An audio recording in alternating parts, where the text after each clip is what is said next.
Hello everyone, I'm Raghava, spoken English trainer. So the video is for you. You'll be definitely excited to see this video. So please hold on and keep watching this video. This is highly useful for you if you are a beginner. Okay? కొత్తగా నేర్చుకుంటున్నట్టయితే this video will be very helpful for you. Okay? So now topic ఏంటంటే మీకు English అర్థమైనా కూడా మాట్లాడలేకపోతున్నారా? Moreover రాయడం ద్వారా కాకుండా మాట్లాడడం ద్వారా స్పోకెన్ ఇంగ్లీష్ స్కిల్స్ ఇంప్రూవ్ చేసుకోవచ్చు అని మీరు నమ్ముతున్నారు. అలా అయితే ఈ వీడియో మీకోసం ఇంకేం లేదు. ఓకే, ఇప్పుడు ఏంటంటే చాలామంది రాస్తూ పోతూ ఉంటారండి. ఇప్పుడు ఏంటంటే సో ఇప్పుడు మీరు ఏదైతే హెల్పింగ్ వర్బ్స్ ఇంపార్టెంట్ అని నా ఫస్ట్ వీడియోలో మీకు చెప్పాను. ఆ హెల్పింగ్ వర్బ్స్ నేర్చుకునే ప్రాసెస్లో కూడా చాలామంది subject plus V1 plus object, do plus subject plus V1 plus object, ఇలా ప్లస్లు మైనస్లు, లేకపోతే ఫస్ట్ పర్సన్లు, సెకండ్ పర్సన్లు, థర్డ్ పర్సన్లు, ఇలా నేర్చుకుంటూ పోయి they can never learn anything. Finally they will be in a confusion again. Fine, ఇప్పుడు మీరు సెంటెన్స్ ఏదైనా మాట్లాడాలంటే సపోజ్ మీతో ఎవరైనా ఇంగ్లీష్లో మాట్లాడినప్పుడు మీరు వెంటనే రెస్పాండ్ అయ్యేలాగా ఉండాలే తప్ప ఆగండి నాకు సెంటెన్స్ ఫ్రేమింగ్ వచ్చు, అది ఒక నిమిషం టైం ఇస్తే నేను సెంటెన్స్ మైండ్లో ఫ్రేమ్ చేసుకొని పేపర్ మీద రాసుకొని బై హార్ట్ చేసి చెప్తా అంటే అస్సలు బాగోదు కదా. అందుకే డోంట్ రైట్ అండి, because when you write you get much time, so you can recollect the words and write. But when you speak you get very short span of time. ఈ short span of టైంలో English ఫ్లూయెంట్గా మాట్లాడేయాలంటే you need to have better practice and speaking. So don't run after writing always. Okay, ఎప్పుడు paper రాస్తూ నేర్చుకోవడానికి అదొక difficult process. You can never learn anything. Okay, నా ఇప్పుడు ఏంటంటే అసలు ఏది రాయించకుండా మీకు ఫస్ట్ పర్సన్ చెప్పను, సెకండ్ పర్సన్ చెప్పను, థర్డ్ పర్సన్ చెప్పను, అసలు ఈ టెక్నికల్ వొకాబులరీ అంతా వదిలేద్దాం. సబ్జెక్ట్, ప్రొనౌన్, ఆబ్జెక్ట్స్ ఇవన్నీ కూడా వదిలేద్దాం. ఓకే, జస్ట్ నేను మీకు నేర్పానంటే you should be aware of only verb forms. Verb 1, verb 2, verb 3 అంటారు కదా, గో, వెంట్, గాన్, అది ప్రజెంట్ పార్టిసిపుల్ లేకపోతే పాస్ట్ పార్టిసిపుల్, ఈ టెక్నికల్ వర్డ్స్ అని వదిలేయండి. Verb form 1, verb form 2, verb form 3 ఇంతవరకు నాలెడ్జ్ ఉంటే సరిపోతుంది. Go, went, gone, come, came, come. Take అనేది ఏమంటారు పాస్ట్లో? Do you know? Take, took, take అని అంటారు. ఈ మాత్రం ఐడియా ఉంటే I can easily teach you. ఇది కూడా లేకపోతే I can't teach, I'm very sorry. So ఇప్పుడు ఏంటంటే very easily how to learn అనేది నేను మీకు నేర్పిస్తాను. Okay, so I welcome person here, so please. ఓకేనండి, so here is a person, so I would like to teach him. Fine, easiest మెథడ్స్లో అసలు నేను ఇప్పటిదాకా చెప్తున్నాను కదా, సబ్జెక్టులు, ఆబ్జెక్టులు ఇవన్నీ పక్కన పెట్టాయండి అని చెప్పేసి గోల పెడుతున్నాను కదా, అసలు నేను మీకు నేర్పించగలనా లేదనేది ఇప్పుడే చూద్దాం. నేను ఏది రాయించను. ఓకే, సో ఈ సార్తో కూడా ఇప్పుడు ఏం రాయించట్లేదు నేను, but with in a short span of time I can make him learn a helping verb. Fine, so చాలామంది ఏమనుకుంటారంటే టెన్సెస్ వస్తేనే మనకు చాలా ఇంగ్లీష్ వస్తుంది అనుకుంటారు. చాలామంది మీలో ఏంటంటే టెన్సెస్ మట్టుకే తెలుసు, అంతకన్నా ఎక్కువ తెలియదు. But there is something beyond that, you have to learn it to. Okay, let's have a test. Okay, so suppose నిన్న మీటింగ్ ఉందని నాకు తెలియదు అని చెప్పాలంటే ఎలా చెప్తారండి మీరు? I don't know any information about the meeting. Okay, నాకు తెలిసి ఉంటే నేను అటెండ్ అయి ఉండేవాడిని అంటే. If I know any information about meeting, definitely attend it. ఓకేనండి, so we have to answer in a different way. Like నిన్న మీటింగ్ ఉందని తెలియదు అంటే it's a past tense. Okay, we have to say I didn't know that there was meeting yesterday. నాకు తెలిసి ఉంటే నేను attend అయి ఉండేవాడిని అంటే if I had known it I would have attended. ఈ వుడ్ హ్యావ్ చాలా మందికి యూస్ చేయడం రాదండి. టెన్సెస్ మట్టిగా నేర్చుకుంటారు, నాకు వచ్చేసింది అనుకుంటారు. You have to come out of this traits. Okay, next English నేర్చుకోవాలంటే మేజర్గా ఉండాల్సింది ఏంటి? హెల్పింగ్ వర్బ్స్, నాలెడ్జ్ అని చెప్పాను కదా. ఇప్పుడు నేను ఒక హెల్పింగ్ వర్బ్ నేర్పించి చూపిస్తాను అనమాట. అదేంటంటే డూ అనే హెల్పింగ్ వర్బ్. ఓకే, ఈ first person, second person, third person, ఈ పర్సన్స్ అందరినీ తీసుకొని అవతల పడేయండి. ఇప్పుడు ఈ డూ అనేది ఒకటి నేర్చుకుందాం. ఈ డూ అనేది ఏంటంటే ఎస్పెషల్లీ ప్లూరల్స్కి వాడతాం, ప్లూరల్స్కి అండ్ ఐకి వాడతాం. ఐ అనే దానికి మాత్రం వాడతాం. ఐ అనే subject, object, leave that shit. Okay, just do అనే ప్లూరల్స్కి అండ్ ఐకి, అంతకన్నా ఏం లేదు. ఓకే, అండ్ డస్ అనేది ఉంటే అది సింగులర్స్కి వాడతాం. అది నేను ఇప్పుడు ఏం చూపించట్లేదు. It is just a demonstration అండి, whether you can learn simple English or not by using my methods or not. That is what the concept here.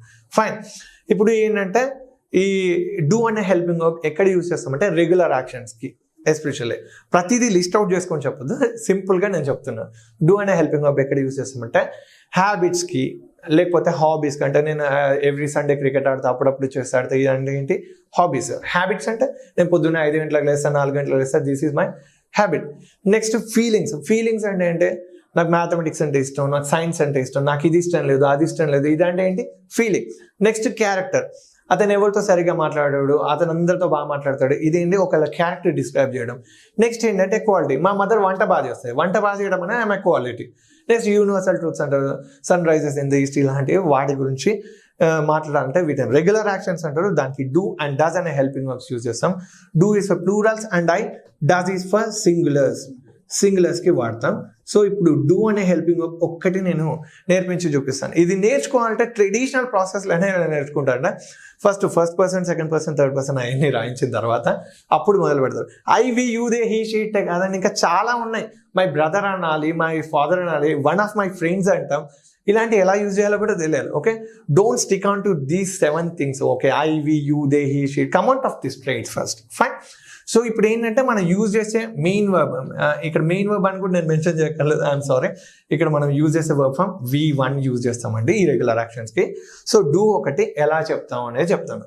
జనరల్గా మీరు నేర్చుకునే ప్రాసెస్లో subject plus V1 plus object అని రాసి దాని కింద 10 సెంటెన్స్లు తెలుగులో, 10 సెంటెన్స్లు ఇంగ్లీష్లో, తర్వాత do plus subject plus V1 plus object, తర్వాత subject plus do plus not plus V1 plus object, ఇలా ప్లస్లు మైనస్లతో నేర్చుకొని మిమ్మల్ని కంగారు పెట్టే థింగ్స్ని జస్ట్ విదిన్ 1 minute లేకపోతే 1.5 minutes ఈసారికి నేర్పించడానికి ట్రై చేస్తాను.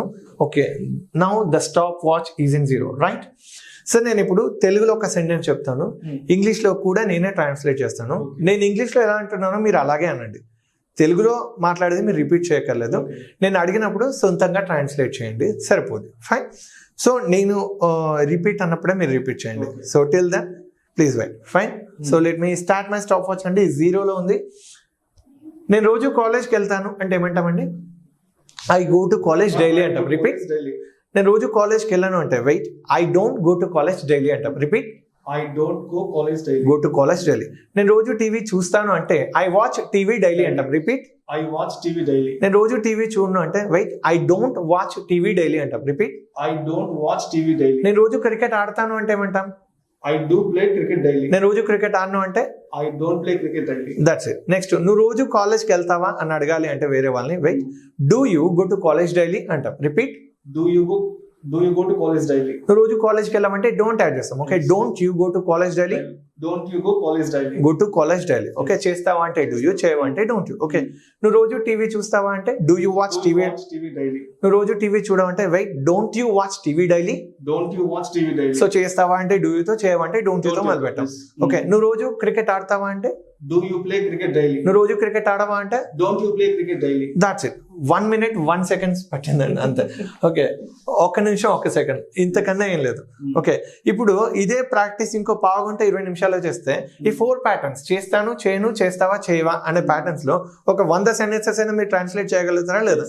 ఇదే 100 sentences ని తెలుగులో 100 రాసి ఇంగ్లీష్లో 100 రాస్తే మీకు ఈజీగా గంటన్నర పట్టుద్ది, అవునా కదా? So do you find this method good? Yes, I'm fine. Okay, and thank you very much for attending this. You can go. Okay friends, this is how you have to learn. It is very very simple and it is very simple than you expect, than you imagine. Okay, మీరు ఊహించిన దానికన్నా చాలా చాలా easiest thing అంతే. ఈ సబ్జెక్టులు plus V1లు plus ఆబ్జెక్టులు, దీని తర్వాత second person, first person, third person, why the hell are we learn all these things? ఇప్పుడు సబ్జెక్టివ్ ప్రొనౌన్ అంటారు, ఈ ఆబ్జెక్ట్ అంటారు. We don't need to go with such poor and very traditional methods. ఎందుకు అంటే ఇప్పుడు I go to college daily అనొచ్చు, daily I go to college daily అనొచ్చు. Okay, simple. ఏంటంటే ఇది ఇలాగే మాట్లాడాలనే రూల్ ఏమి ఉండదండి. ఓకే, ఇంకా చాలామంది ఏం చెప్తారంటే జస్ట్ కంప్లీటెడ్ యాక్షన్స్కి హ్యావ్ హ్యాస్ యూజ్ చేయాలి, ఎప్పుడూ అయిపోయిన వాటికి డిడ్ యూజ్ చేయాలంట. ఇప్పుడు సపోజ్ ఏ అనే వ్యక్తి ఉన్నాడు, బి అనే వ్యక్తి ఉన్నాడు. ఓకే, కన్సిడర్ ఇంగ్లీష్ మూవీ ఒకటి చూస్తున్నాం అనుకోండి. ఏ అనే వ్యక్తి బి అనే వ్యక్తితో కామెంట్ చేస్తూ ఏదో మాట్లాడాడు, క్రిటిసైజ్ చేస్తూ. అప్పుడు ఏంటంటే బి అనే వ్యక్తి కోపం వచ్చింది. వాట్ యు మీన్ అని అన్నాడు.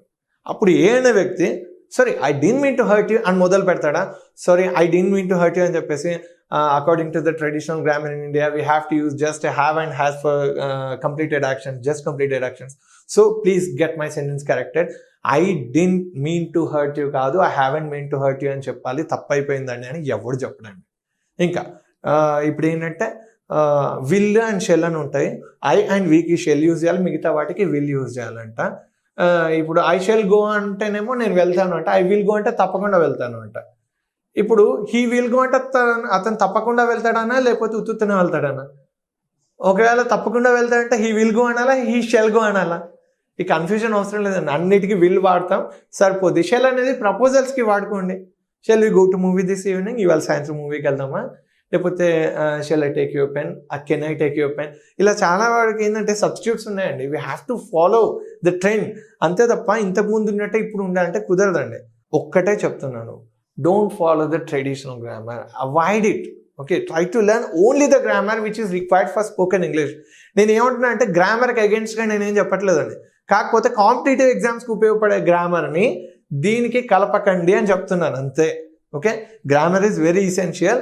కాకపోతే ఏ grammar important I will tell you, you learn only that grammar.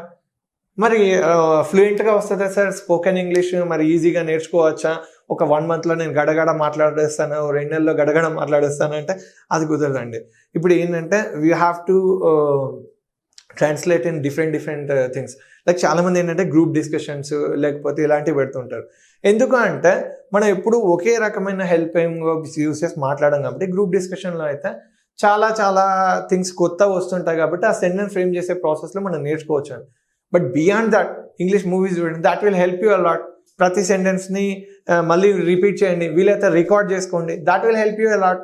మెల్లిగా ఫస్ట్ ఏంటంటే బైలింగ్వల్ మెథడ్ని ఫాలో అవ్వండి. అంటే తెలుగులో ఒక సెంటెన్స్ని ఇంగ్లీష్లో ఎలా ట్రాన్స్లేట్ చేస్తారో ఇలా ప్రాక్టీస్ చేయండి. దాని తర్వాత స్లోలీ ఏంటంటే ఇంగ్లీష్ కార్టూన్స్, ఇంగ్లీష్ మూవీస్ చూడండి, సబ్ టైటిల్స్ని బయటికి అనండి, మీకు సెంటెన్సెస్ ఈజీగా అర్థమవుతాయి.